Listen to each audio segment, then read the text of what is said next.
In order to understand more, I talked to leading karate history researcher Patrick McCarthy. A master of both the pen and the sword, McCarthy Sensei has both authored multiple books on the Okinawan martial arts and travelled much of Asia, training in various styles. One of his key areas of interest is the Bubishi, for which he provided the first translation into the English language. Miyagi Chojun and his selecting the name for his style of karate out from the Bubishi, from the 8 poems of the fist.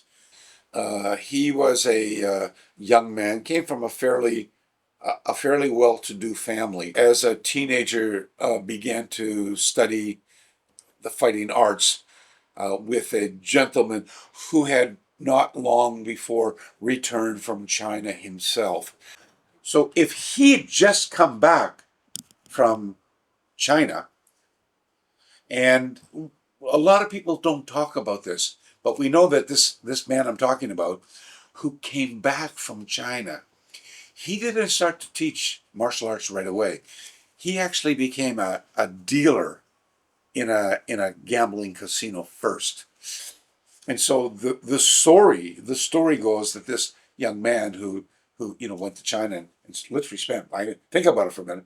So if he went in 1871, 81, 91, coming back, that would be 30 years, wouldn't it? I mean, some people say 10, some people say 20. When I do my math, I say it was probably around 25 years, because when he came back, he didn't start to teach right away. And we know that Miyagi Chojun didn't spend that many years with him. And of course, Embanbu Nikema, Kyoto Juhatsu as well. So when we're thinking about that, and he was a gambler, we hear that he was addicted to opium. And he was a big drinker as well. And one of the reasons he died was because of the drinking part, right? And so if you're smoking and you're smoking a lot of opium and you're drinking a lot and you're working late nights as a gambler, I can't imagine you're going to be the healthiest puppy on the planet as well. And so he passed away in 1915, by the way. That's not that old either. And so, I forgot to tell you who the guy is. His name was Higoona Kanyo, or some people say Higashione Kanyo. So when you look at that, you realize he started learning Kung Fu from Aragaki Seisho. Now, Aragaki Seisho introduced him to one of his best friends, Kojo Taite. We're assuming that it was the same method, same style, and even if it was not, they were both Southern Chinese boxers from Fujian that couldn't be that far apart stylistically in those days. So, and if Kojo would say, here's a recommendation to go to my family's dojo in China, and then we actually, and by the way, we know what Kojo Ryu is now, by the way, and we know the lineage of Kojo Ryu in China as well. Again, this ambiguous name, Ruruko, by the way. And so, and we know some stories of other people who later would come from Okinawa to China and allegedly train in the same school. And one person was Uechi Ryu. But we know that he didn't spend that long at that school, and the reason for that, we are told in folklore and oral tradition, was because apparently Kambu Sensei had a bit of a speech impediment. Now, I don't know if it was like he stuttered or he had a problem speaking Chinese. That's not really well defined. But we do hear the rumor that he was made fun of or criticized at the dojo, at the school, at the Kojo school. And because of that, he sought instruction elsewhere. And this is where we enter into he found the teacher Shu Shiwa, who was a tiger boxer. I won't go down that pathway today. So we got Miyagi Chojun learning from Higoona Kanyo, who brought back Southern boxing from Fujian province. And because of this connection with the Bubishi, we now know it was crane boxing. The point I'm trying to say is the Te meant the martial art, the fighting art. That's what it was. And so In as early as 1913, Funagoshi Gichin, who was an educator himself, who had a couple of instructors prior to becoming an actual school teacher himself, described the fighting art that was practiced and taught in secrecy in and around the three principal geographical locations or principalities of Okinawa in those days. And that had three parts.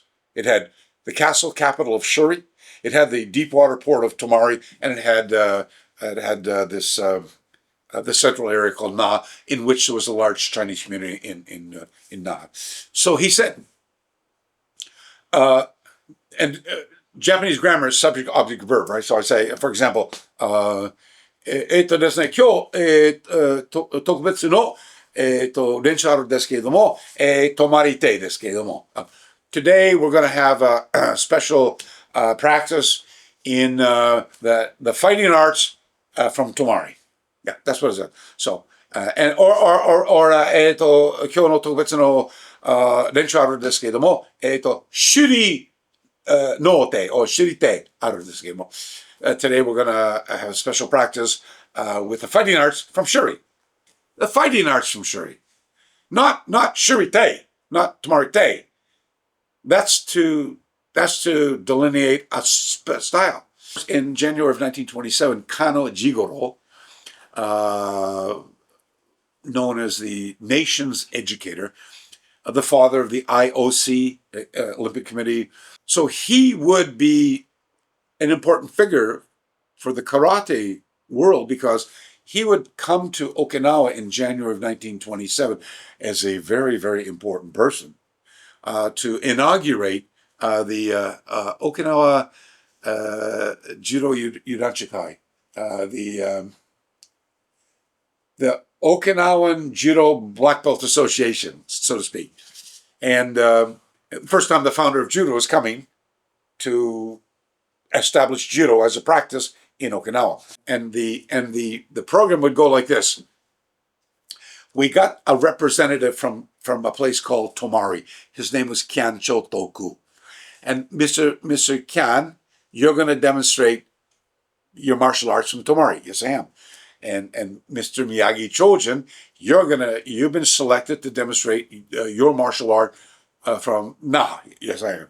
And Mr. Mabuni is a police officer from Shuri. He's going to demonstrate his martial art from Shuri. And all three of them demonstrate from Mr. Kano. And we know that Mr. Kano at least said to Miyagi, maybe not Kyan, we don't have that historical testimony, but we know he said to Miyagi and Mabuni, you guys should bring this up to the mainland of Japan. Nobody's seen this before. But hey, stop, time out for a minute. We know that Kano and Funagoshi Gichin, who had gone to the mainland 5 years earlier, had become friends with Kano, and to the point where Kano actually was training over at Kano's dojo, Funagoshi was training there, and working with judo people. They were very interested in close fist impact, as he was interested in cross-training with learning throws. And so if Kano said, I've never seen what you were doing, that would mean that there was something different about these practices. So in the description at the time, stumbled over historical assumption, there was a very large movement, an anti-Chinese movement on behalf of the Japanese in Okinawa. Get rid of the Chinese. There was also a very pro-Okinawan movement which appreciated the Chinese. But you've got this period of radical military escalation. You've got a dignitary coming down from the mainland of Japan. We don't want to be throwing the word China around very often, because in those days it was known as To-te. To is how you write Tang, China. And Tang is has two pronunciations. Hononymic, you have what we call the onyomi and the kunyomi. So in the Chinese pronunciation, we say Tang or To. And the Japanese pronunciation is Kara. So the noun is Te. I use the word for China in front of it. It becomes Karate or To-te. And the events coordinator says, we probably don't want to use that Chinese term.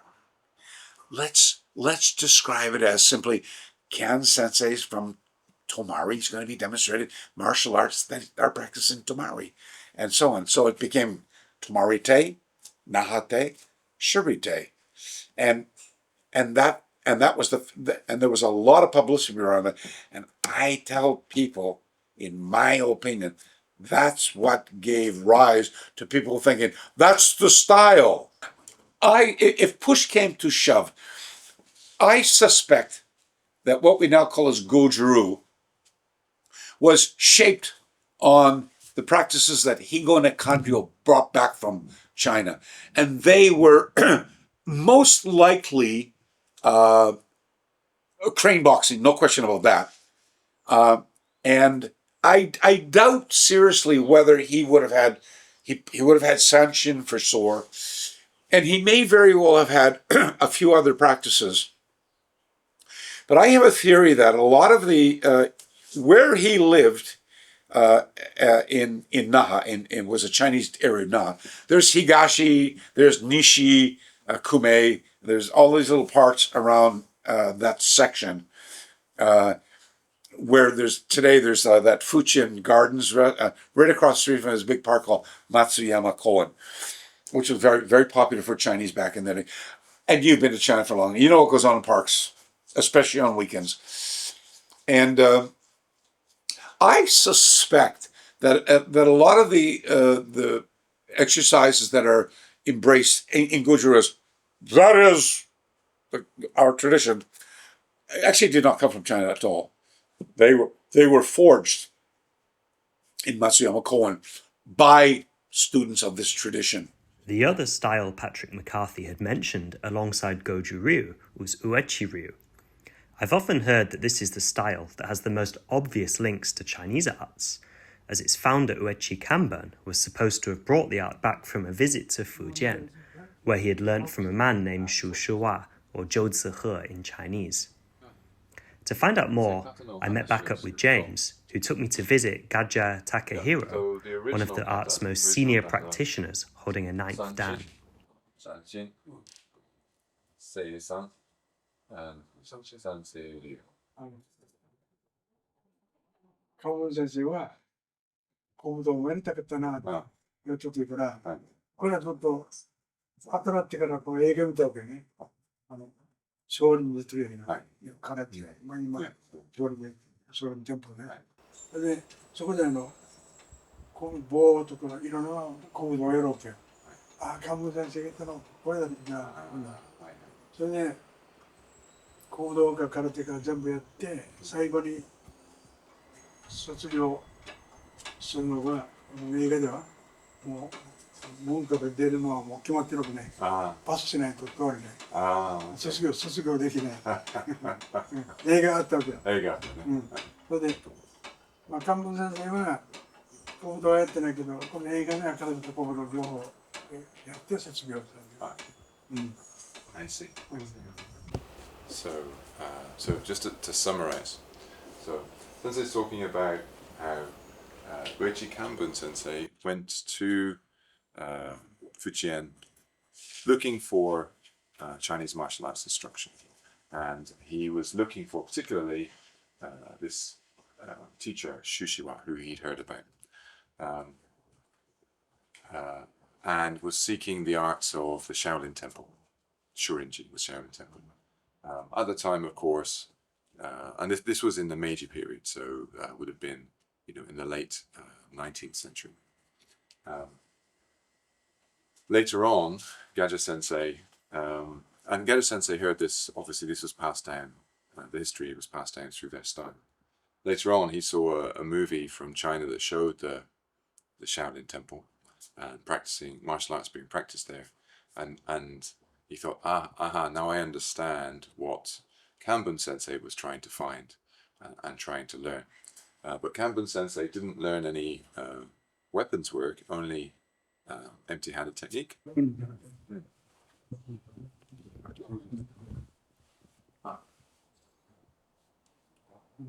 I heard some of the old masters, they used to go to the butcher.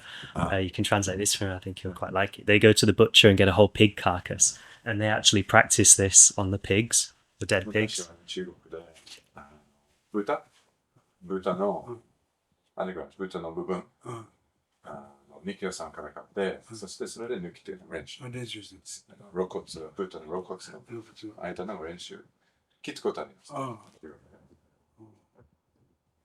うちではもうやれて見たことないけど So they hasn't seen that in Okinawa.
So they don't want when they're being attacked or attacking, they don't want to show their breathing.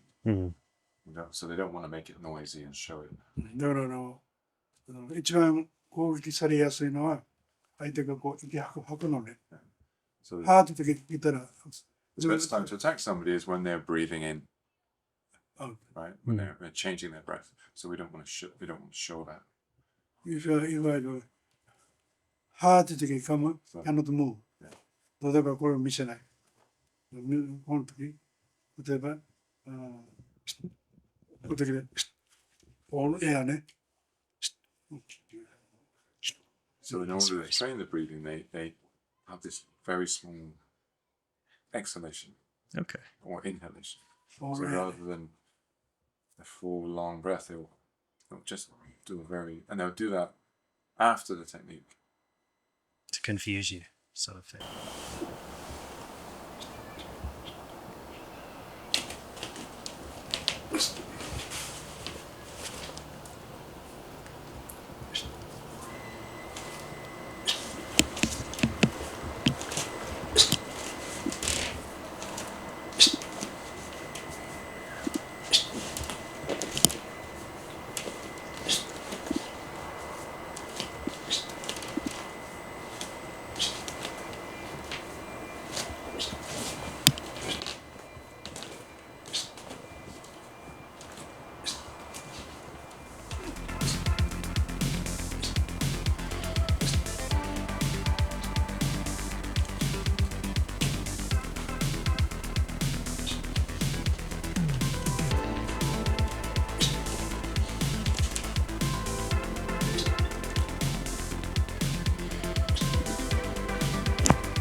And then also, I know Uechi Ryu is very famous for like the strength training techniques. Is that something that came from China, or is that something that they had locally? 標準度、体鍛え技、その標準度また体鍛えそれもそのまま元も趣旨は先生からの習いです。漢文先生。漢文先生がそれを中国から持ってきた。Yeah, so this was training technique practices that Kanbun Sensei brought back from his visit to China when he met with Kashi. そうですね、僕らがあれした時に、月君は大体もう期待からみたいな。So those practices haven't really changed much since he first learned when he was a young man. Striking with so yeah, it seems like those came from China with Kanbun Sensei. Okay.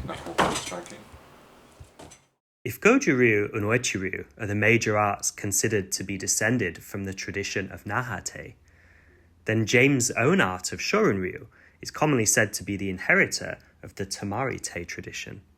We went back to James' dojo to sit and talk about what exactly his own art is, and also to try one of the most iconic liquors of the island, Bubishi.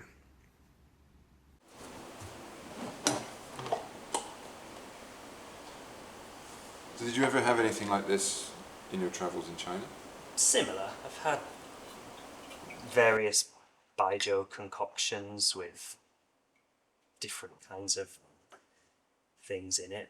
I don't know what they put in. My teacher was very fond of sambianjiu, which means 3 penis alcohol, and it's a sheep or a goat, a deer. I don't know what the third animal is, but Right. yeah, maybe a bull or something. But it's and there's other herbs and things. Yeah, yeah. And the idea it gives you vitality. Yeah, it's supposed to be good for your kung fu and good Yeah, for your masculinity. Yeah. It's a very similar idea with this. Very, very similar. Virility. It certainly smells very like musty. Yeah. Don't quite know how to It tastes describe a little bit like whiskey, but yeah, it's got quite a scent to it. Isn't it? Yeah, it's definitely different from like the fresh awamori. Very much so. Okay, bottoms up. Are we supposed to neck it?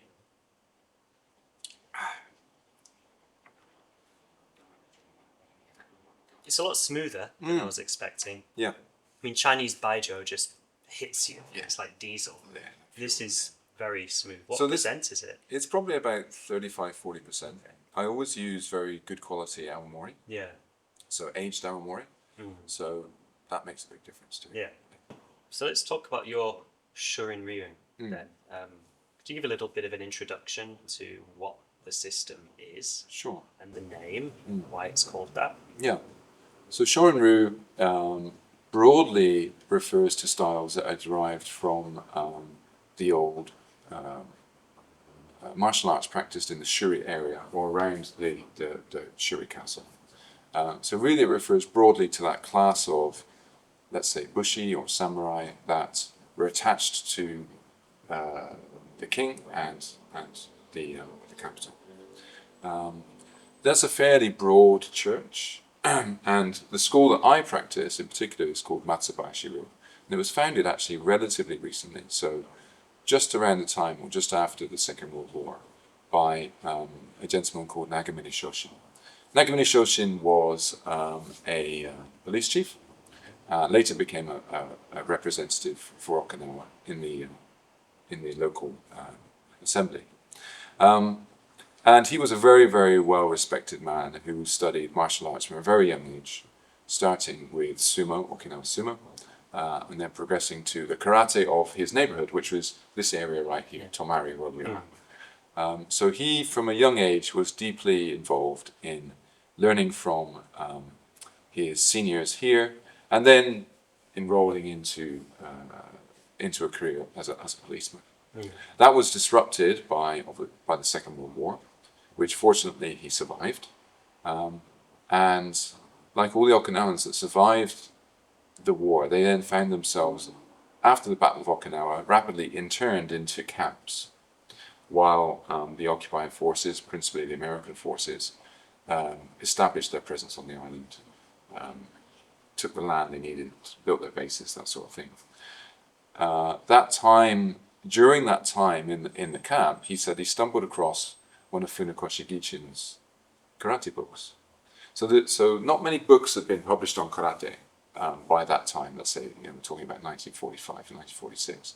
But one of the most significant ones was Funakoshi Gichin's work. He said finding this book, he almost described it as like finding this book in the dirt or the dust, inspired him not to give up, as a lot of people were had given up after that highly traumatic experience. His karate knowledge to help to to help other people recover from the trauma of the Battle of Okinawa. And so he became a prominent, therefore, teacher of karate in the post-war period. He also became the first, I guess you'd call him chairman or president of the first post-war Karate and Kobudo Association. Okay. So he was a very significant figure. And what he did in his system, which he named Matsubayashi Ryu, was to try to capture and preserve the remaining elements of Tomari Te karate and significant elements of Shuri Te karate that he had learned. So Shuri Te we talked about as being the art that came principally from the Bushi class that were located in Shuri. Tomari Te was principally from the Bushi class that was located in Tomari, the port, where we are now. And these two areas are sort of adjunct to each other. They're not separated in any great way. But I think the role of Tomari and the role of Shuri was significantly different in that Shuri was the highly cultural, civilized kind of pinnacle of society, and Tomari was the sort of the international port area. Right. So a bit of a red light district, down and dirty, very, very international. And also therefore somewhere where if you had the role of keeping the peace, you might actually need to be pretty good, pretty competent to do so, right? So that's kind of the background to our Tomari Te Karate Kobudo. Stylistically, it's kind of tricky, but there are some characteristics. So for example, we have a fairly relaxed posture. We generate power and movement from the core, from the hips, and allow that to then extend out to the limbs. So we try to keep, therefore, a relaxed, natural posture so that we don't let tension get in the way of transmitting power and movement. The syllabus of the art contains a whole range of skill sets. So from striking to seizing, restraining, so things like locking techniques, joint attacking techniques, takedown techniques, a certain amount of strangulation techniques, breath control techniques, that sort of thing. And also weapons techniques too. So principally the staff, the sort of 6-foot staff, is called the bow, and the sai, which is the metal trident. So those were the two major kobudo weapons, which appear to have been used most commonly by the Tomari Bushi in their role as sort of a peacekeeping force. Okay. And so the name Shorin is the Okinawan pronunciation of Shaolin. Am I right in understanding that? Well, again, it can be. So Shorin as in small forest. Yeah. Yeah, as in Shaolin. Yeah. So that's used, and that's maybe the core usage. But then also in Japanese, you can substitute the sho with other characters. Okay. So, for example, Nagamine did a sleight of hand there and substituted small with pine, which also reads the same. Okay. So, Shorin Ryu is now the pine forest style. There were other styles that substituted small with mysterious. Okay. So, sho, and sometimes those are called shobayashi. So that means again, it's another twist on that style. But yeah, there was this idea that there was a connection between the Shaolin temple skills and the martial skills and arts in Okinawa. However, their ability to we don't really have as far as I'm aware, any direct lineage, which are created by Uechi Ryu Sensei. Shorin Ryu doesn't have a creator as such, but it does have some significant figures. So one of those was Matsumoto Sokon. Matsumoto Sokon lived basically through the whole of the 19th century, and he was bodyguard to the last 3 kings of Okinawa. So he lived through the transition from the old monarchy to the new democratic system where Okinawa had been officially become part of a new modern Japan as a prefecture. The stories of him alleged that he was sent to Beijing to receive military training at the academy, the Chinese military academy. They also say that he was sent to Satsuma to receive training in Jigenryu, swordsmanship up there. However, There are scholars who question both of those claims, particularly the claim that he went all the way up to Beijing or Peking to receive the military training there. So, but he is certainly regarded as sort of the father of Shorin Ryu, based on the sort of the standard understanding of that history. Other significant figures include figures called Sakagawa, who was a generation or two earlier than him. And then following that, in the early 20th century, we have a figure called Itosu Anko. And Itosu, who was a student of Matsumura Sokon, along with other teachers, standardized elements of Shurite and Tomari Te karate into an education system that was built on karate movements. And this was sort of crystallized around in a set of 5 kata called the Pinan kata. And those were created specifically for use in the children's education system as an athletic exercise, but based on the martial movements that have been passed down through the Shurite and Tomari Te lines.